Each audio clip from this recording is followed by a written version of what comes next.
నమస్తే, నా పేరు తేజస్విని. బీసీఎన్ న్యూస్ కి స్వాగతం. ముందుగా ముఖ్యాంశాలు.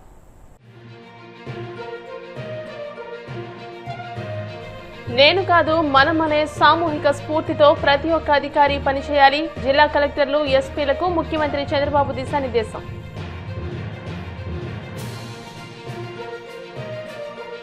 తిరుమల శ్రీవారిని దర్శించుకున్న మంత్రి నారాయణ, ఆలయ మర్యాదలతో స్వాగతం పలికిన అధికారులు.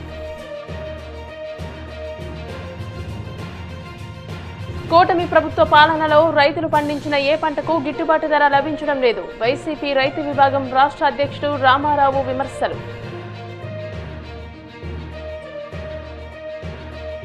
ప్రాజెక్టుల పేరుతో బీఆర్ఎస్ కమిషన్లు దండుకుందన్న తెలంగాణ రక్షణ సేన అధ్యక్షురాలు కవిత. రేవంత్ ప్రభుత్వం కూడా బిల్లులు చెల్లించి కమిషన్లు తీసుకుందని ధ్వజం. రాష్ట్ర పరిపాలనలో ప్రజలే కేంద్రంగా పారదర్శకమైన వేగవంతమైన సేవలందించాలని, నేను కాదు మనం అనే సామూహిక స్ఫూర్తితో ప్రతి ఒక్క అధికారి పనిచేయాలని ముఖ్యమంత్రి చంద్రబాబు దిశానిర్దేశం చేశారు. అమరావతిలో 2 రోజుల పాటు జరిగిన 7వ జిల్లా కలెక్టర్ల కాన్ఫరెన్స్ ముగిసింది. సుమారు 22 గంటల పాటు సాగిన ఈ మారథాన్ సమావేశాల్లో కలెక్టర్లు, ఎస్పీలతో ముఖ్యమంత్రి పలు కీలక అంశాలపై సమీక్షించారు. ముగింపు ఉపన్యాసంలో రాష్ట్ర సాగునీటి రంగంపై కీలక ప్రకటన చేస్తూ 25 ప్రాధాన్యత ప్రాజెక్టులను నిర్దిష్ట గడువులోగా పూర్తి చేసేందుకు ఉద్దేశించిన ఇరిగేషన్ క్యాలెండర్లను విడుదల చేశారు. 7వసారి కలెక్టర్స్ అండ్ ఎస్పీస్ కాన్ఫరెన్స్ ఇది చాలా బాగా జరిగింది. ఒక ఫ్రూట్ఫుల్ మీటింగ్. ఇంకొక పక్కన ఫైల్స్ క్లియరెన్స్ దగ్గర నుంచి బెస్ట్ ప్రాక్టీసెస్ వరకు అన్ని కూడా చర్చించాం. ఇప్పటి నుంచి ఐ అనే మాట వదిలిపెట్టి ఉయ్ అని అందరం మాట్లాడాల్సిన అవసరం ఉంది. Government as one unit. Government అదే మరిగా లాస్ట్ మైల్ సిటిజన్ కి మనం సర్వీస్ చేస్తున్నాం.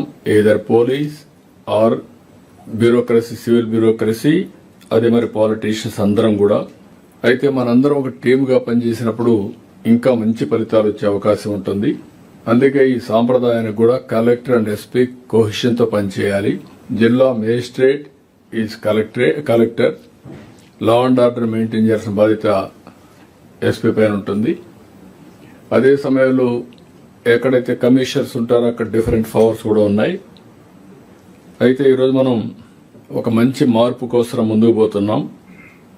చాలా వరకు ప్రజల్లో కూడా ఒక నమ్మకం కలిగించాం, ఒక భరోసా ఇచ్చాం.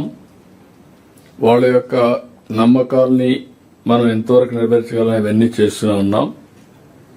ఇప్పటికి దగ్గర 2 years కంప్లీట్ చేశాం.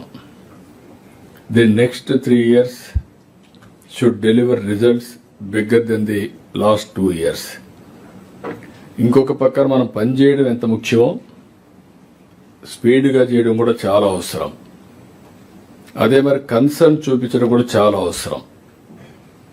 ఏదైనా కానీ మనం డెవలప్మెంట్ డిలే చేస్తే మనకు వచ్చే అవకాశాన్ని మనం వదులుకున్నట్టు అవుతాం. ఈ విషయాన్ని మనందరం కూడా గుర్తుపెట్టుకోవాల్సిన అవసరం ఉంది. ఇరిగేషన్ ప్రాజెక్టులు కానీ, ఇండస్ట్రీ కానీ ఏది కూడా టైం లైన్ ఉండాలి. ఈరోజు పోలవరం, భోగాపురం, వెలుగొండ, అంద్రినివా ఇవన్నీ కూడా ఒక టార్గెట్ డేట్ పెట్టుకొని ముందుకు పోతున్నాం. నేను మీకు కూడా పోలీసులు కూడా డెవలప్మెంట్ సింక్ అవుతూ మీరు కూడా పనిచేయాల్సిన అవసరం ఉంది. పోలవరం ఎప్పుడు ఇనాగరేట్ చేయాలనో ఒక 8 నెలలకు మునిపే డిసైడ్ చేసి దాని ప్రకారం పనులు చేస్తున్నాం. అదే మరిగా పోలవరం ఇరిగేషన్ ప్రాజెక్ట్ నెక్స్ట్ ఇయర్కి పూర్తి చేయడానికి 1.5 year మునిపే టార్గెట్ పెట్టి దాని ప్రకారం పనిచేసుకుంటూ ముందుకు పోతున్నాం. మీరు కూడా ఈ స్ఫూర్తిని పెట్టుకొని డ్రాస్టిక్ గా మీరు కానీ కంట్రోల్ చేయాలని కానీ డిటర్మినేషన్తో పోతే ఇది ఈజీగా సాధ్యం అని చెప్పి కూడా నేను మీకు తెలియజేస్తున్నా. ఇంకొక పక్కన మనం కూడా ప్రజల దగ్గరికి పోవాల్సిన అవసరం ఉంది.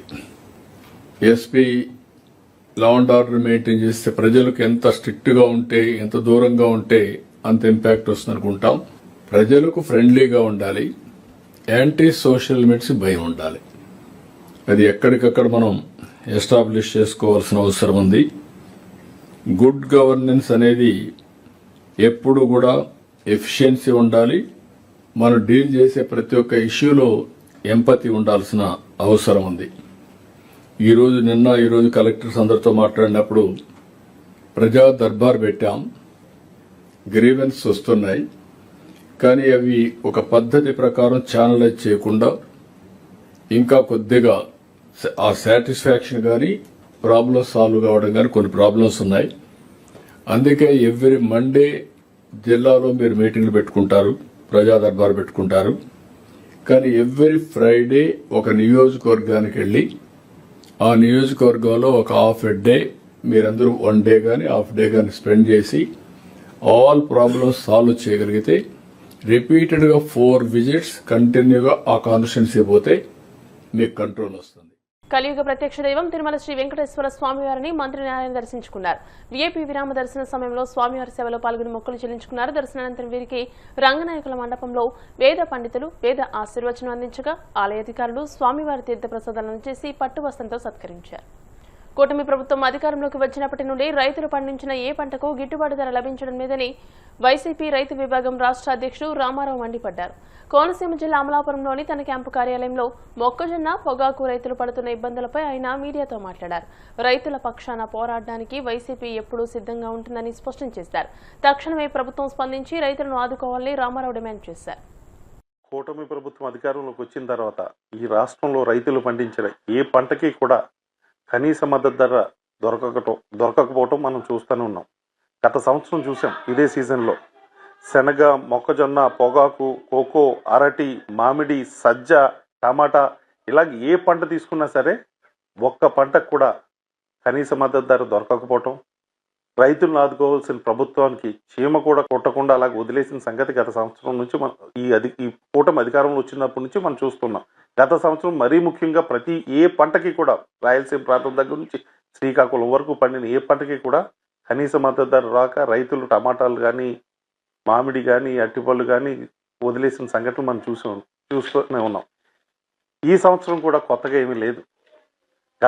గతంలో జరిగినట్టే ఈ కూటమి ప్రభుత్వంలో ఏదైతే జరిగిందో కనీస మద్దతు ధర దొరకకుండా రైతులు ఇబ్బంది పడటం ఇప్పుడు కూడా కొనసాగుతూ ఉంది. మనం చూసే మొక్కజొన్న క్వింటాకి కనీసం మద్దతు ధర 2400 దక్కాలి రైతుకి. ఈ రోజు ఈ రాష్ట్రంలో 1400, 1600, 1800కి రైతులు క్వింటా మొక్కజొన్న అమ్ముకోవడం చూస్తూనే ఉన్నాం. ఒక్క క్వింటాకి 1000 నుంచి 600 రూపాయల నష్టానికి రైతులు అమ్ముకుంటూ ఉన్నారు. ఈ పరిస్థితిలో ఆదుకోవాల్సిన ప్రభుత్వం కనీసం చోట్ల ఎన్డీఏలో భాగస్వామ్యం అయ్యి మాది డబుల్ ఇంజన్ సర్కార్ కాదు ట్రిపుల్ ఇంజన్ సర్కార్ అని చెప్తున్న ఈ ప్రభుత్వం రైతుల్ని మొక్కజొన్న రైతుల్ని గాలికి వదిలేసింది. పక్కన తెలంగాణ రాష్ట్రం, ఈ పక్కన కర్ణాటక రాష్ట్రం రెండు కూడా కేంద్రంలో ప్రతిపక్షంలో ఉన్న కాంగ్రెస్ పార్టీ నాయకత్వంలో నడుస్తున్న రాష్ట్ర ప్రభుత్వాలు. అక్కడ ఆ ప్రభుత్వాలు 2400కి మొక్కజొన్నని కొనిపిస్తూ ఉన్నారు. ఇక్కడ మనల్ని ఆదుకోవాల్సిన ప్రభుత్వం గాలికి వదిలేసింది. రైతులు మంత్రి దగ్గరికి వెళ్ళి ధర్నా చేసి రిప్రజెంటేషన్ ఇస్తే మా దగ్గర డబ్బులు లేవు మేము కొనలేమని చెప్పి చేతులు ఎత్తేసిన పరిస్థితి మనం చూస్తూ ఉన్నాం. అలాగే కోకో గత సంవత్సరం కేజీ 1050 రూపాయలకి అమ్మితే మాది క్రెడిట్ అని చెప్పుకున్న ఈ ప్రభుత్వం ఈ రోజు 260 రూపాయలు కూడా కేజీ కోకోని కొనట్లేదు. మరి దీని క్రెడిట్ ఎవరు తీసుకుంటారు? చంద్రబాబు నాయుడు గారు. మేము మిమ్మల్ని రైతుల తరపున అడుగుతూ ఉన్నాం, మీరు ఆదుకోవాల్సిన అవసరం ఉంది కదా, మీరెందుకు రైతుల్ని వదిలేసి గాల్లో విహరిస్తున్నారు?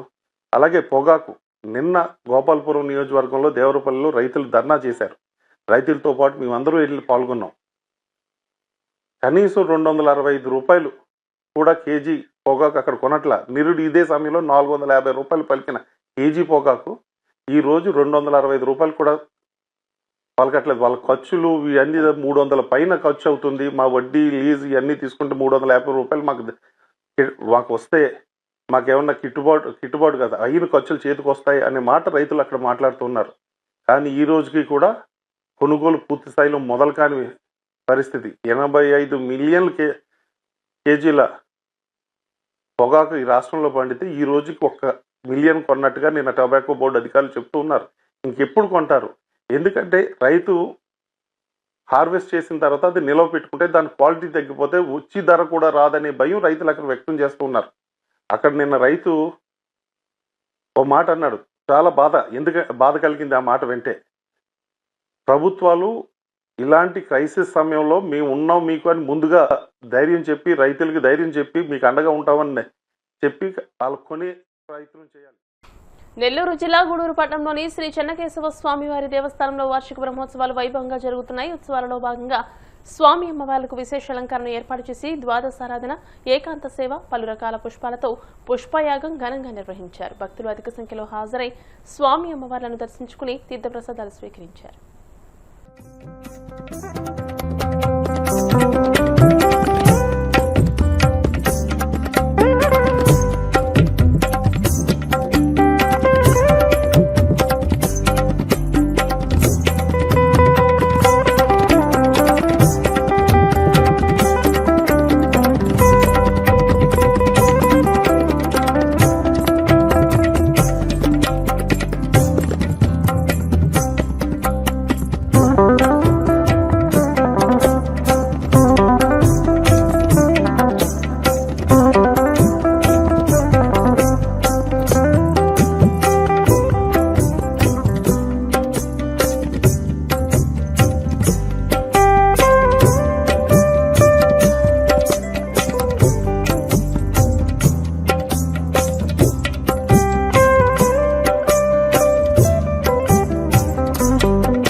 ఇప్పుడు కాసేపు ప్రకటనలు.